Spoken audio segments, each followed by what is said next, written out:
Hey guys, today I'll show you the unboxing of the Xiaomi Mi 11X 5G. So on the front you can see the image of the phone, on this side Mi 11X, and at the back specifications of the phone are mentioned. So quickly we'll open the box. So first of all you can see this lid. Inside this lid we have SIM ejector tool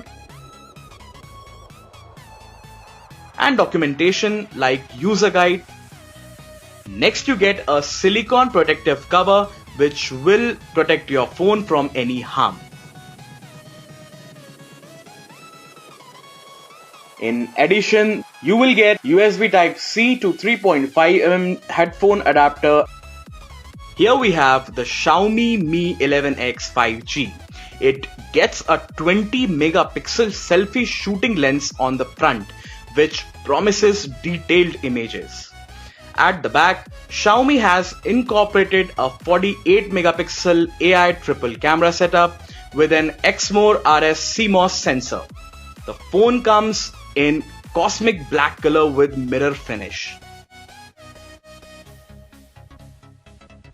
Next, we have a USB Type-C cable for charging the phone, and here is the 2-pin wall charger powered by a 33-watt fast charging facility. So guys, that's all you get inside the Xiaomi Mi 11X 5G box. Thank you so much for watching this video.